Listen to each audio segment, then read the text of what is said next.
Okay, so get ready for this one. You send us an article about like the mental game in fencing, right? Mm-hmm. And what pops up. Yeah. A philosophy that's all about not giving up. Well, you get the idea. Right. It's not your typical pairing, is it?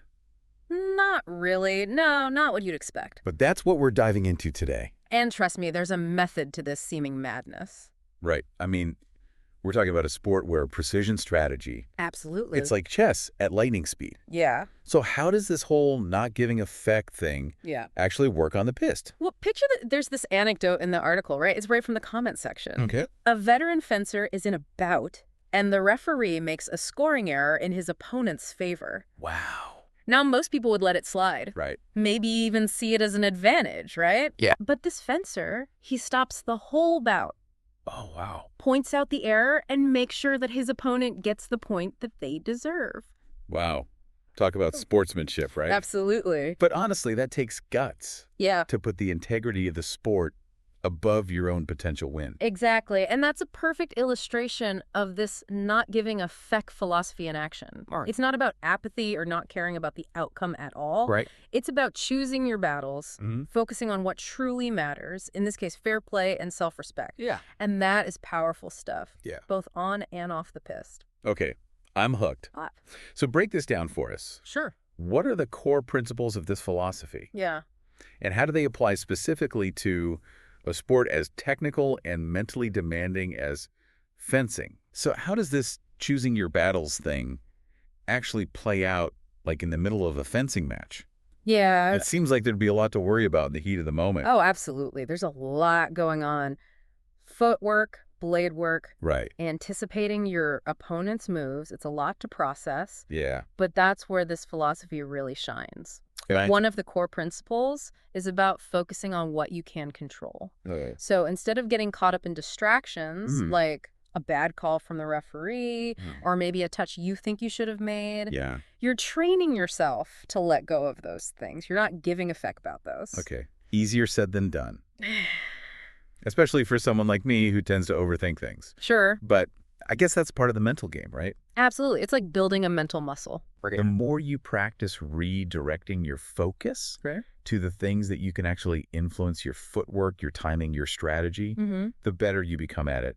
And that's what allows you to fence with more clarity and purpose. So you're almost hacking your brain Yeah, to work with the pressure instead of against it. precisely. Right. Now, another principle that's huge in fencing is embracing failure. Okay. This is a sport with so much trial and error. You will get touched, you will make mistakes. Right. But this philosophy, it encourages you to reframe those failures as feedback. Okay. Each touch, each missed opportunity. Yeah. It's a chance to analyze what happened, adjust, and improve. That makes a ton of sense, but how does a fencer actually do that? Right. I imagine it's tough to go from feeling defeated to like, okay, what did I learn from that? Sure. Right after a loss. Absolutely. It takes practice, and it might involve some specific techniques. Yeah.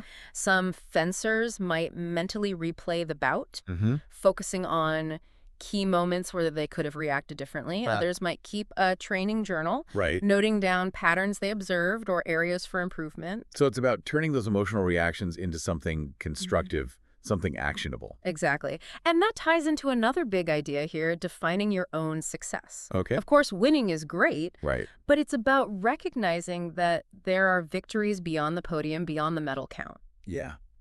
Maybe success for you in a particular bout is about finally executing that tricky footwork sequence you've been practicing. Right. Or maybe it's about maintaining your composure even under pressure. Now, that's something I think everyone listening can relate to, right? Absolutely. Whether you're an athlete or not, it's so easy to get caught up in comparing yourself to others and their definition of success. And that's where this whole like not giving effect thing can be so freeing, you know? Totally. It's about reclaiming ownership, like of your journey, your progress, your definition of winning.